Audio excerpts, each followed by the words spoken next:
트럼프 행정부가 전문직 취업 비자 H-1B 신청 수수료를 기존 $1,000에서 무려 $10만 달러로 인상하는 방침을 전격 발표하면서 미국 주요 기업들이 발칵 뒤집혔습니다. 세계 각국 정상들이 모여 국제사회 현안을 논의하는 유엔 총회 고위급 회기가 내일 개막합니다.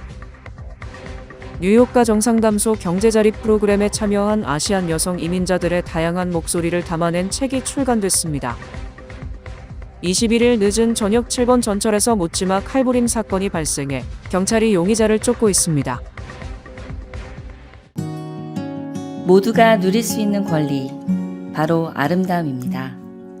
키스는 누구나 더 쉽고 당당하게 자신의 아름다움을 즐길 수 있는 세상을 꿈꿉니다. 키스는 우리 모두의 미래가 더 아름답게 빛날 수 있도록 최선을 다할 것입니다. 당신의 아름다움의 모든 순간, 키스가 함께합니다.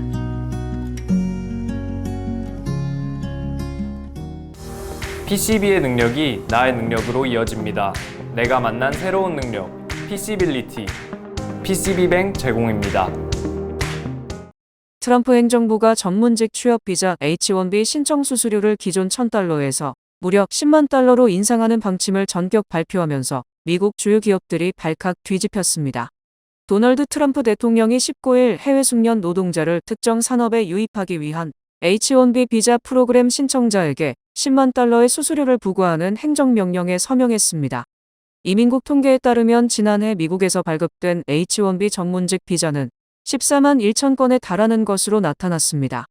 하워드 어트닉 상무장관은 포고문 서명식에서 해당 인재가 미국과 기업에 꼭 필요한 인물이 아니라면 본국으로 돌아가야 하고 그 자리는 미국인이 채울 것이라고 말했습니다.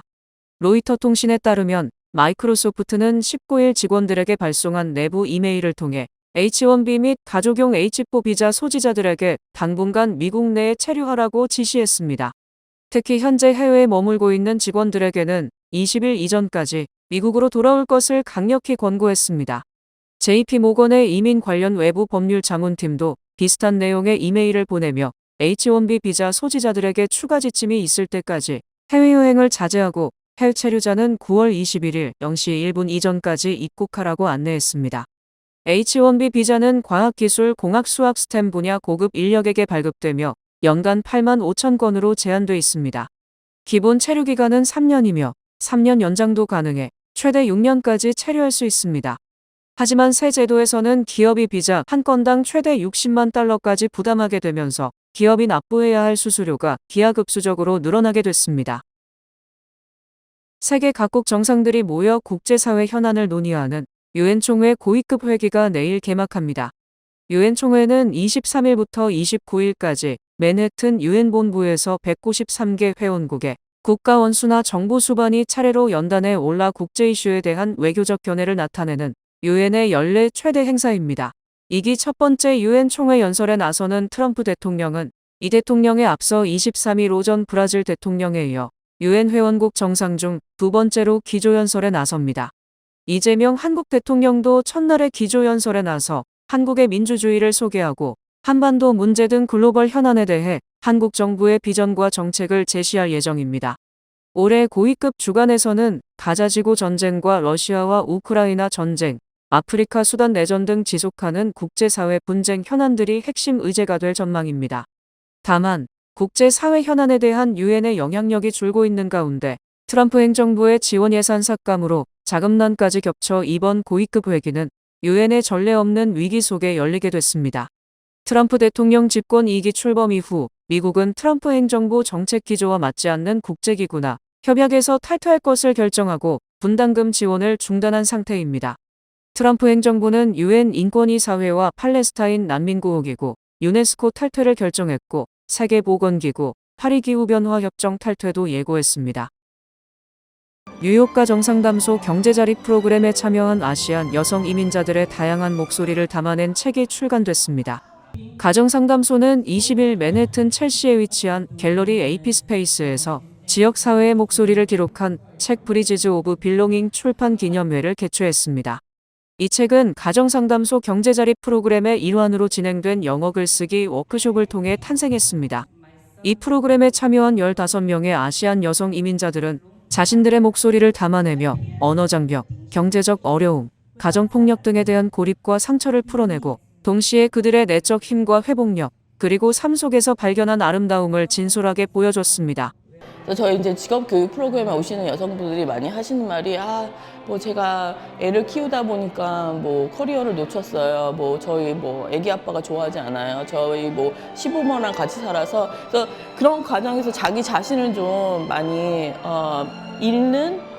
잃으셨던 것 같아요. 그래서 더욱더 이 라이팅 워크숍이 되게 뜻깊게 다가오지 않았나 생각됩니다. 한인 2세 고등학생들인 노아박, 줄리아나 진, 조세핀 최 등이 여름 동안 4주 과정으로 영어 글쓰기 워크숍을 이끌어 1세와 2세가 소통하며 끈끈한 유대감을 형성하는 시간이 됐다고 참가자들은 말했습니다. 특히 이번 워크숍을 진두지휘한 노아박 군은 할머니와 손자 손녀뻘인데 모든 참가자들이 자신들의 진솔한 이야기와 감정을 표현하기 위해 열정적으로 수업에 임하는 모습에 큰 감동을 느꼈다고 말했습니다. They're older people and we're like young teenagers, so there's definitely that age gap, but also in a way where there's also a different culture background because I grew up in America, they also grew up in Korea, but a lot of their stories that they shared were also from their experiences in Korea. So I thought that was really interesting, and especially that, you know, I was able to learn about their stories and the struggles, but also the good times, the bad times, and that really encouraged me to want to come every day and teach them because I felt their passion and I felt the love that they were giving us.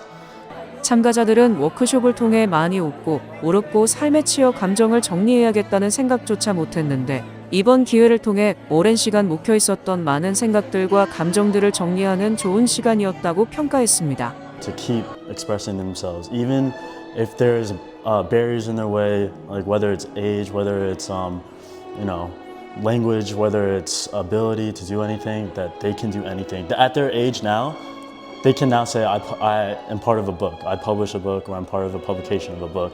Something they may not have ever done or thought they would do before, and especially in English, a language that's not their first choice of language. So I think that's really important, how you can really do anything if you put your mind to it. 이날 출판 기념회에는 린다 이 뉴욕시 의원이 참석해 인턴 강사들에게 공로상을 수여하고 이런 프로그램들을 통해 세대 간의 소통이 이루어지는 것이라며 이들의 노고를 치하했습니다. 21일 늦은 저녁 7번 전철에서 묻지마 칼부림 사건이 발생해 경찰이 용의자를 쫓고 있습니다. 뉴욕시경에 따르면 21일 오후 11시 20분경 달리는 7번 전철에서 25세 승객이 용의자로부터 목과 등에 칼로 공격당했습니다. 이 전철은 퀸즈 코로나 111가 역에 진입하던 중이었습니다. 용의자는 피해자의 목과 등을 2차례 칼로 찌른 후에 현장에서 달아났습니다. 피해자는 인근 병원으로 이송돼 안정된 상태로 알려졌습니다.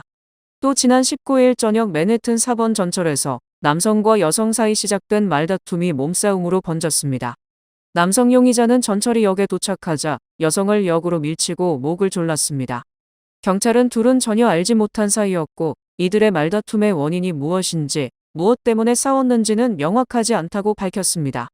한편 여성의 목을 조른 남성은 체포됐습니다.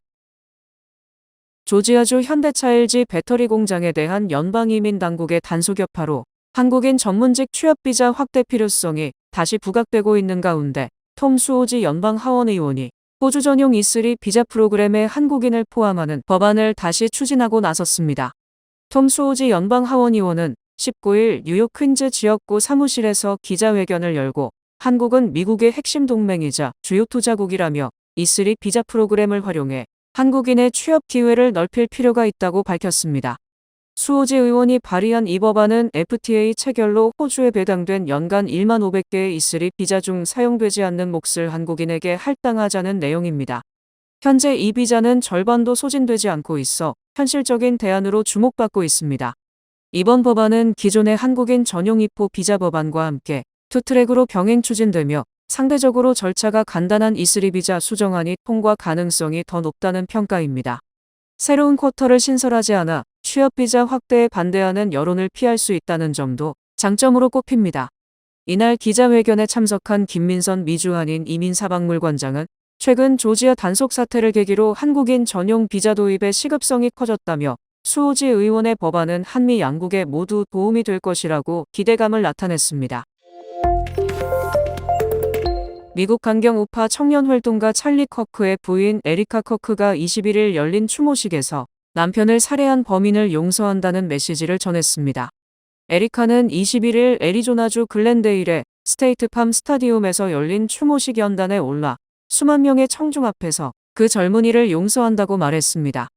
총격범 타일러 로빈슨의 이름은 직접 언급하지 않았지만 찰리는 그런 이들도 구하고 싶어 했던 사람이라며 용서를 선언했습니다. 에리카는 연설 중 예수의 십자가 발언인 하느님, 저들을 용서하소서, 저들은 자신들이 하는 일을 알지 못합니다라는 구절을 인용했고 증오에 대한 답은 증오가 아니다라고 강조했습니다. 이날 연설은 CNN이 가장 감정을 자극한 순간으로 꼽았을 만큼 현장을 울렸고 청중들은 숨죽이며 듣다가 뜨거운 박수를 보냈습니다. 에리카는 찰리 커크가 창립한 보수 정치단체 터닝포인트 USA를 계속 이끌겠다는 뜻도 밝혔습니다. 앞서 뉴욕타임스와의 인터뷰에서도 에리카는 로빈슨을 길 잃은 영혼이라 표현하며 남편의 죽음조차 하나님의 계획이라고 믿고 있다고 말했습니다.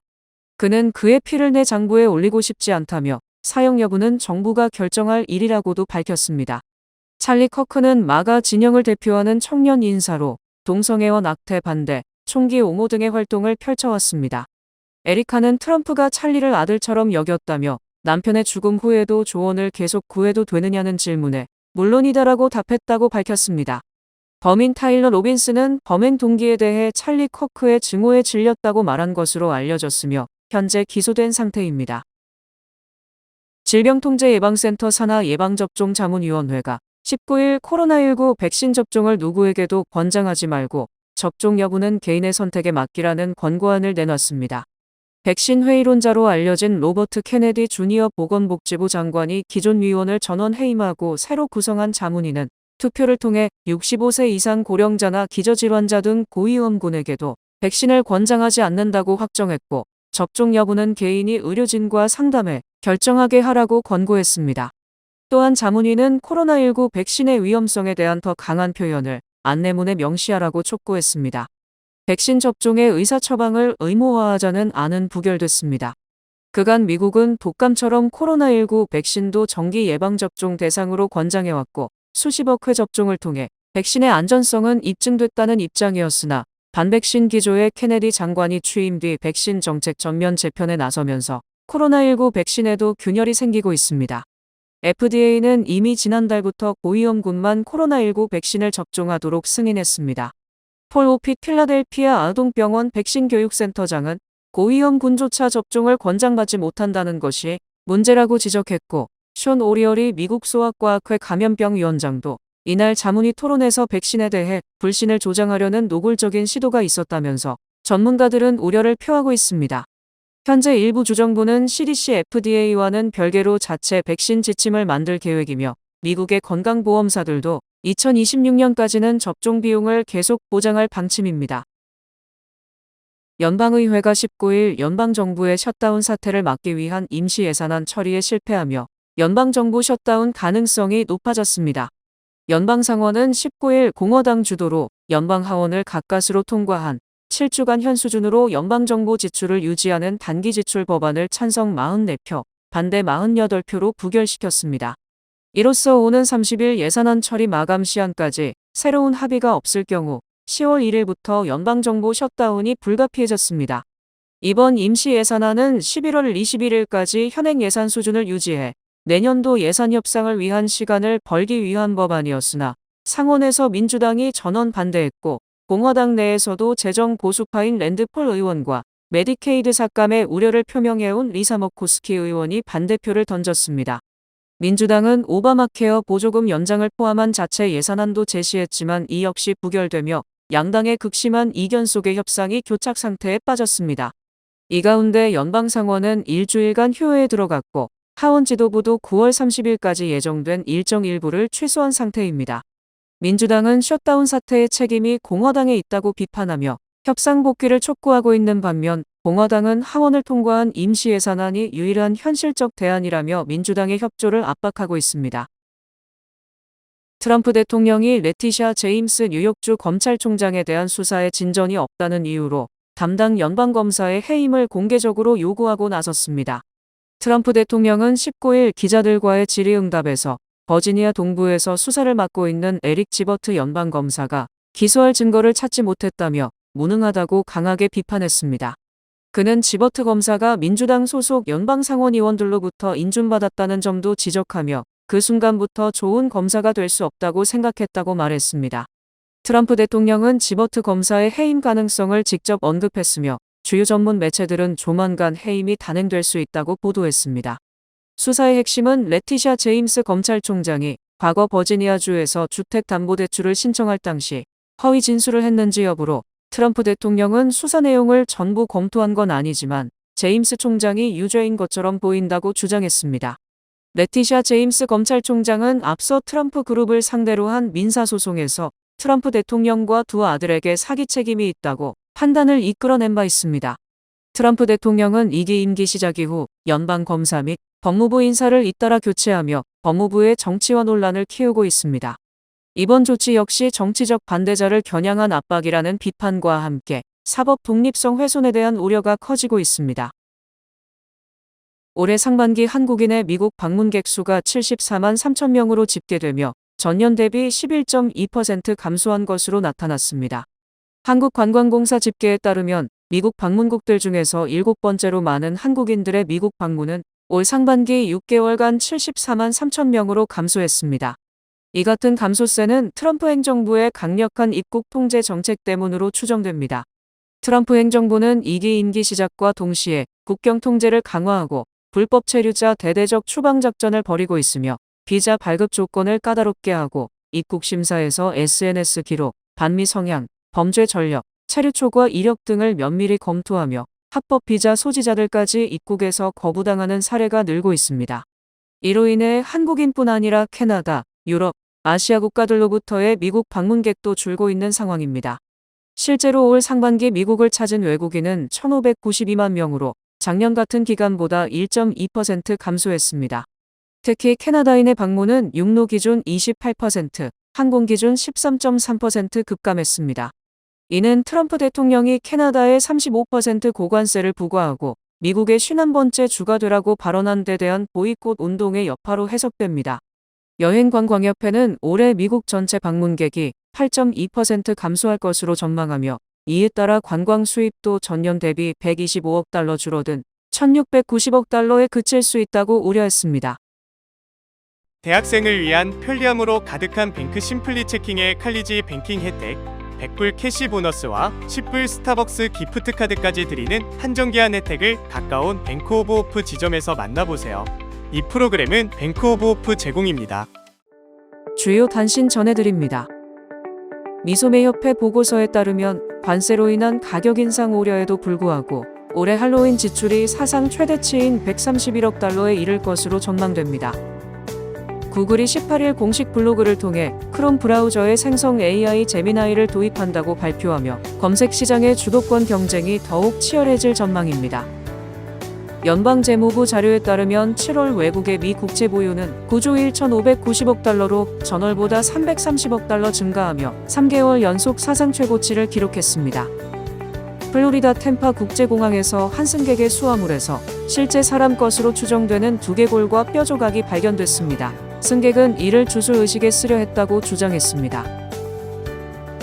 중국 샤오미가 지난 3월 사망사고가 발생한 자사 전기차 모델 약 11만 7천 대를 자율주행 기능 결함 문제로 리콜하기로 했습니다.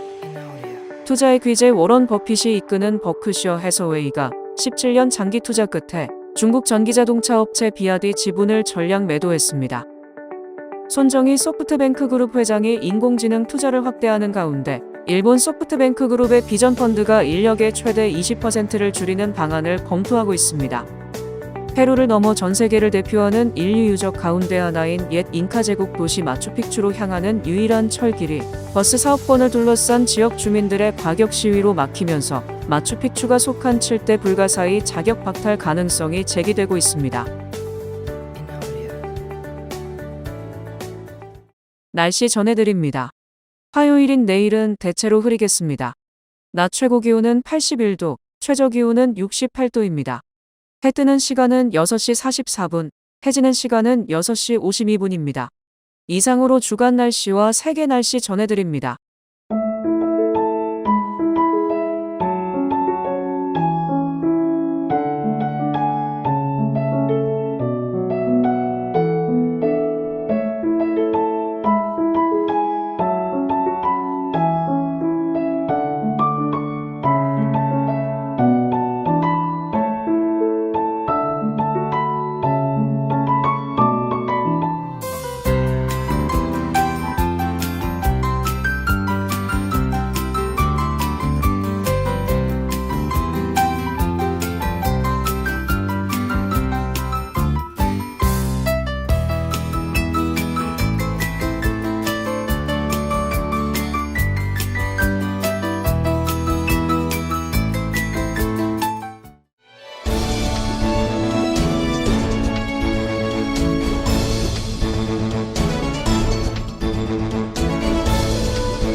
유뱅크와 함께 꿈의 집을 마련하세요. 빠른 승인, 맞춤형 서비스, 전문가 상담, 지역 전문성, 경쟁력 있는 이자율. 유뱅크가 주택 소유를 쉽고 간편하게 모든 단계에서 도움을 드립니다. 지금 바로 가까운 유뱅크 지점을 방문해서 홈모기지 대출 상품에 대해 문의하세요. 유뱅크 제공입니다. 이상으로 9월 22일 월요일 TKC 뉴스데스크 여기서 마치겠습니다. 시청해주신 여러분 고맙습니다.